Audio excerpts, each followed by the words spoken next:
Hello students, आज हम MA final के पेपर जैव भूगोल में जल क्रमक अनुक्रमण के बारे में पढ़ने वाले हैं।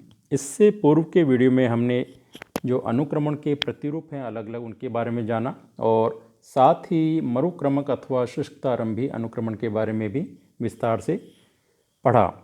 आज हम जल क्रमक, जिसे हाइड्रोसेयर के नाम से भी जाना जाता है, उसके बारे में पढ़ने वाले हैं। आइए शुरू करते हैं। जल क्रमक का आरंभ सरोवर अथवा झील में हो सकता है, जहां जल मध्य में गहरा होता है तथा किनारों की ओर क्रमशः उथला होता चला जाता है। ऐसी परिस्थिति में जिन अवस्थाओं द्वारा परम समुदाय, जिसे क्लाइमेक्स कम्युनिटी कहा गया है, का विकास होता है, उनके चरण जो हैं वो अलग अलग होते हैं और इन चरणों को हम एक एक करके यहाँ डिस्कस करने वाले हैं। ये अलग अलग जो अवस्थाएं हैं जल क्रमक की, वो यहाँ पर दिखाई गई हैं। इसको मैं एक बार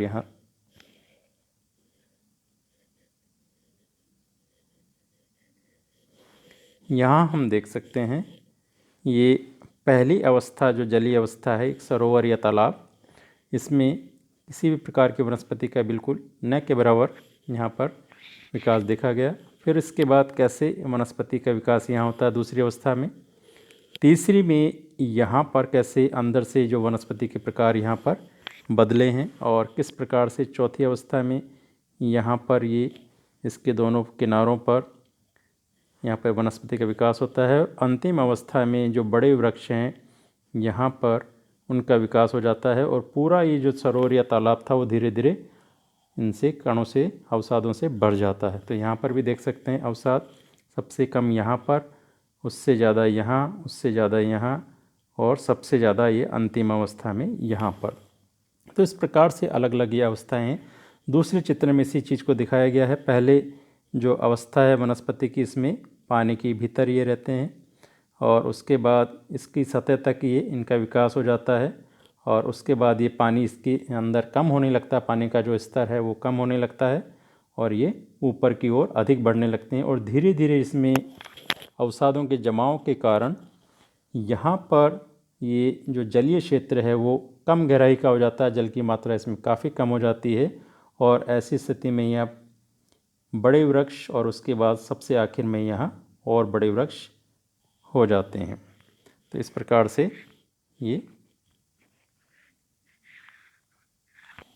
यहाँ पर होते जाते हैं। इसके बाद इनकी जो अवस्थाएं हैं उनकी बात करें तो पहली अवस्था है इसमें निमग्न अवस्था, दूसरी है प्लावी अवस्था, तीसरी नड़ अनूप अवस्था, चौथी कच्छ शाद्वल घास का मैदान अवस्था, पांचवी वनस्थलीय अवस्था और छठी है चरम वन की अवस्था। इनको एक एक करके आइए हम समझते हैं। सबसे पहले निमग्न अवस्था की बात करें तो सबमर्ज स्टेज से कहा गया है, पानी के अंदर ये डूबी हुई अवस्था है और इसमें झील या तालाब के उस क्षेत्र में जहाँ पानी की गहराई 10 फुट से अधिक होती है वहाँ लगभग कोई पुष्पी पादप नहीं उगता। वहाँ जो पुष्प फूल वाले पौधे हैं वो उस तरह का कोई भी वनस्पति वहाँ नहीं उगती, वहाँ केवल शैवाल ही होते हैं। वहाँ पर खाली शैवालों के विकास ही होता है, जिसे एल्गी कहा गया है। 10 फुट से कम गहरे पानी में पूर्णतः निमग्न पौधे तथा मुक्त प्लावी पौधे जो नीचे कीचड़ में जमे नहीं होते, इस प्रकार के पौधे पाए जाते हैं। बहुत से शैवाल उलझे हुए गुच्छे के रूप में लगभग सारे जल में फैले दिखाई देते हैं। जो प्रारंभिक अवस्था है उसमें ऐसी चीज़ें देखी जा सकती हैं। ये अपने आवास को परिवर्तित करते रहते हैं और किनारों से अपरदित मिट्टी, जो तालाब या सरोवर है उसके किनारों की मिट्टी जो अपरदित होती है उससे लगातार ये इसमें भराव होता रहता है, जो गंदले पानी में इधर उधर तैरते रहते हैं।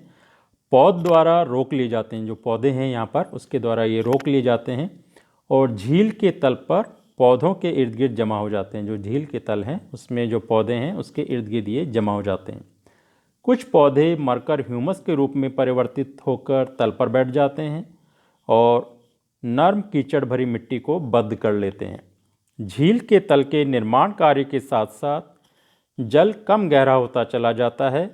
अब यह निमग्न पौधों के लिए कम अनुकूल तथा नए आक्रामकों के लिए अधिक अनुकूल हो जाता है। जैसे जैसे पौधों के लिए जो शुरुआती पौधे हैं जो शुरू में विकसित होने वाले, उनके लिए जल कम होता जाता है, तो दूसरे प्रकार की जो वनस्पति है उनसे उच्च प्रकार जो वनस्पति का है वो वहाँ पर स्थापित होता चला जाता है। यहाँ हम देख सकते हैं जो ये शैवाल है, इसको पानी में हमने अक्सर देखा होगा, जहाँ कहीं भी पानी की स्थिति बनी रहती हैं तो वहाँ पर ये शैवाल इस तरह के हरे या नीले रंग के दिखाई देते हैं। तो ये पहली अवस्था है, इसमें हम देख सकते हैं यहाँ पर किस प्रकार से जो सरोवर या ये इसमें किस प्रकार से ये बिल्कुल वनस्पति विहीन है। लेकिन दूसरी जब अवस्था में हम आते हैं, जिसे प्लावी अवस्था कहा गया है या फ्लोटिंग स्टेज, उपर्युक्त जितने भी प्रकार हैं उससे वर्णित प्रक्रमों के कारण पानी के कम गहरा होने से निमग्न पौधे अधिक गहरे जल की ओर प्रस्थान कर जाते हैं और उनके स्थान पर अब प्लावी पादप जातियाँ उगने लगती हैं, विशेषतः जहाँ पानी 5 से 10 फीट गहरा रह जाता है। इनकी जड़ें तल से जमी होती हैं। पहले वाली जो वनस्पति उनकी जड़ें तल में नहीं थी, वो ऊपर ही थे, और इनकी जड़ें तल में जमी होती हैं, परंतु स्तंभ अथवा पर्णवृंत लगभग पानी के ऊपर तक पहुंच जाते हैं, लेकिन उनका जो पत्तियां हैं वो पानी के सतह तक पहुंच जाती हैं, जहां इनके पत्ते जल पृष्ठ पर तैरते रहते हैं। ये पौधे उथले पानी से मुख्यतः प्रकंदों द्वारा आते हैं। ऐसे पौधों के चौड़े पत्तों के कारण प्रकाश निमग्न पौधों तक नहीं पहुंच पाता। जो नीचे डूबे हुए पौधे हैं उन तक प्रकाश नहीं पहुंच पाता। चौड़े पत्ते वाले जो वनस्पति उनके ऊपर अगर विकसित हो जाती हैं तो निमग्न पौधों को ऐसी प्रतिकूल परिस्थितियों के कारण अपेक्षाकृत गहरे जल में प्रवास करना पड़ता है, तो गहरे जल की ओर प्रवास कर जाते हैं। तो इन नए पौधों द्वारा झील जल के निर्माण का प्रक्रम और आगे बढ़ता है, जिसके परिणाम स्वरूप पानी प्लावी जातियों के लिए कम गहरा तथा अनुपयुक्त हो जाता है तथा ये विलुप्त हो जाती हैं।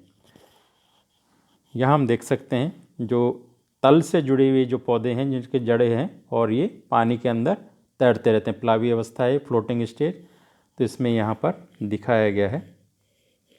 ये यहाँ हम देख सकते हैं अच्छी तरह से इसको, इसके अंदर ये उगाए हैं, तल से इनकी जड़ें जुड़ी हुई हैं।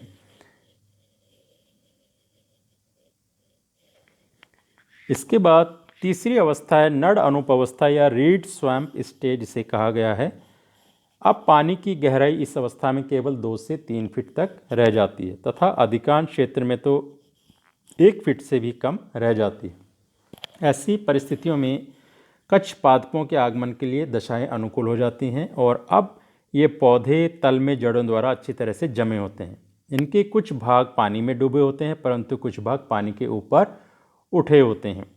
ये पौधे प्रकाश को प्लावी पौधों तक पहुंचने नहीं देते। जो इससे पूर्ववर्ती पौधे हैं, जो प्लावी पौधे, उन तक ये प्रकाश को पहुंचने नहीं देते और जो प्रतिकूल आवास को छोड़कर निमग्न पौधों के पीछे पीछे और पानी में चले जाते हैं, तो वो भी गहरे पानी की ओर चले जाते हैं जहाँ इस प्रकार की वनस्पति नहीं हो।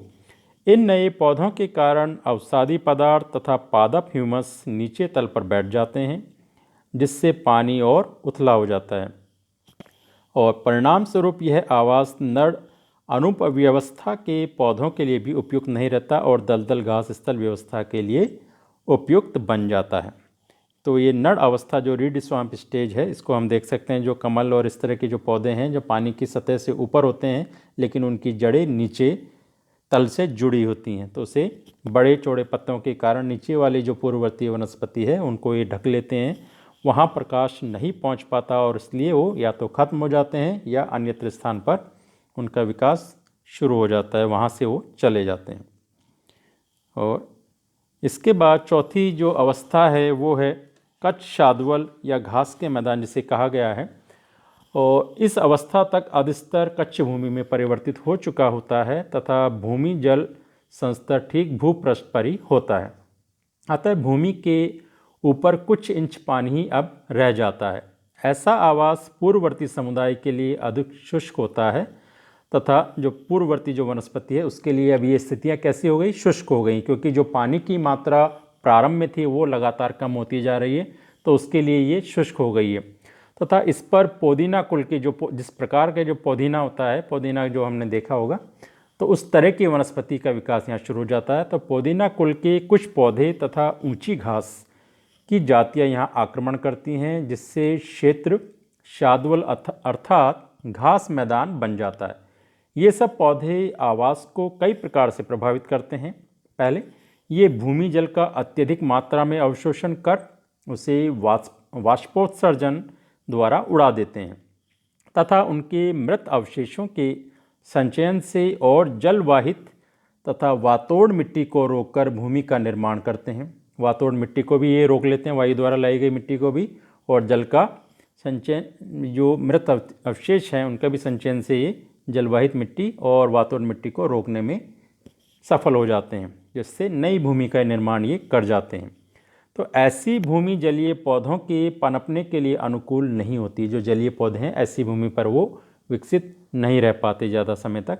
तो इनका स्थान पहले झाड़ तथा फिर वृक्ष लेने लगते हैं। तो सबसे पहले इनके स्थान पर आ जाते हैं झाड़ियाँ, उनका विकास हो जाता है, और झाड़ियों के बाद में फिर जो बड़े वृक्ष हैं उनका विकास धीरे धीरे शुरू हो जाता है।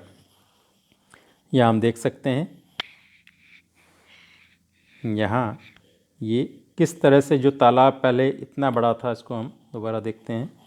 यहाँ से यहाँ तक ये सरोवर था, लेकिन इसमें लगातार यहाँ पर जो जमाव होता गया, जिसके कारण से ये भर गया और इस थोड़े से क्षेत्र में ही अब जल रह गया है। और दोनों किनारों पर ये जो झाड़ियाँ हैं उस तरह की वनस्पतियाँ देखी जा रही है।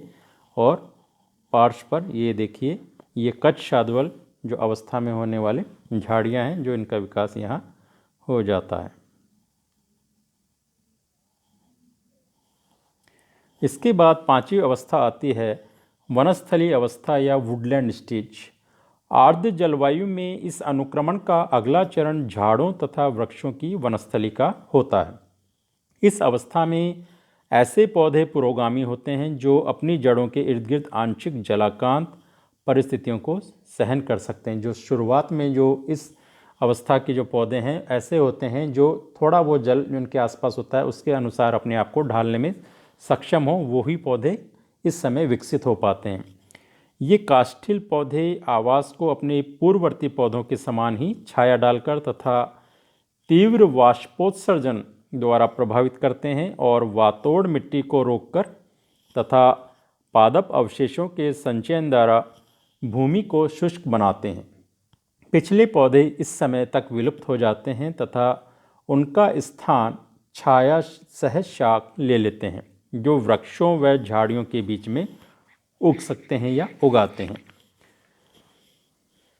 यहाँ ही देख सकते हैं जो वुडलैंड से वनस्थलीय अवस्था, इसमें हम इसको देखें तो ये जो सरोवर था प्रारंभ का, इसमें यहाँ तक भराव हो गया है और यहाँ पर ये पूरे में घास या झाड़ियाँ उगाई हैं और कुछ वृक्ष भी यहाँ पर देख सकते हैं।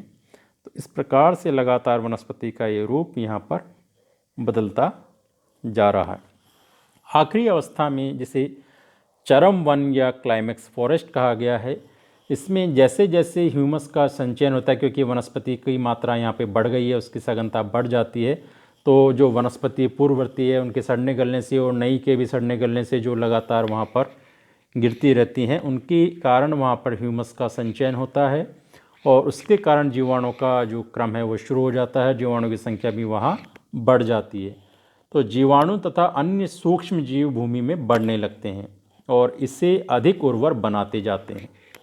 अब नए वृक्ष प्रकट होने लगते हैं और ये भूमि को प्रभावित करते हैं।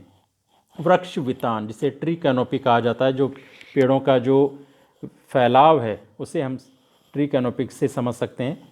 उसके नीचे वायु आर्द्र रहती है। जितने क्षेत्र में पेड़ों का फैलाव है उसके नीचे वायु आर्द्र रहती है, परंतु इनकी छाया के कारण पुरोगामी आतप वृक्षों की पौध के लिए परिस्थितियाँ प्रतिकूल हो जाती हैं। लेकिन इनका जो विस्तार अधिक है तो उसके नीचे आर्द्रता तो बनी हुई है, लेकिन जो पूर्ववर्ती जो वनस्पति थी या झाड़ियाँ थी उनके लिए स्थितियाँ प्रतिकूल हो जाती हैं। तो कुछ पीड़ितों के पश्चात अति छाया सह वृक्ष इन जातियों का स्थान लेने लगते हैं। तो इस प्रकार यहाँ ये देख सकते हैं चरम वन की स्थिति सबसे आखिर में, और जो अन्य बड़े जीव हैं यहाँ पर वो भी विकसित होने लगते हैं, वो भी संख्या में अधिक होने लगते हैं, उनमें विविधता देखी जा सकती है। तो इस प्रकार जो क्षेत्र किसी समय गहरे पानी से ढके हुए होते थे, अंत में वन में परिवर्तित हो जाते हैं। अनुक्रमण के इस समस्त प्रक्रम का अध्ययन झीलों के इर्द गिर्द किया जा सकता है। याद रहे कि चरम समुदाय की प्रकृति जलवायु पर निर्भर करती है। जो चरम समुदाय की जो प्रकृति है वो किस पर निर्भर करती है? जलवायु। जिस प्रकार की जलवायु की अवस्था होगी उसी प्रकार की वो समुदाय वहाँ पर पाए जाएंगे। मरुस्थलीय दशाएं हैं तो उस प्रकार की, और जलीय दशाएं हैं, समशीतोष्ण दशाएं तो उस प्रकार की होंगी, या भूमध्य रेखीय दशाएं हैं तो उस प्रकार की जलवायु वहाँ पर पाई जाएगी और उसी प्रकार की वनस्पति का विकास वहाँ पर देखा जाएगा। वन समुदाय का विकास तभी होगा जब जलवायु आर्द्र होगी। जब जलवायु आर्द्र होगी तो वन समुदाय, जिसे हम कह सकते हैं जिसमें बड़े वृक्ष होते हैं, उनका विकास तभी होगा। शुष्क जलवायु में चरम समुदाय घास स्थल अथवा किसी अन्य शुष्क स्थलीय समुदाय हो सकता है।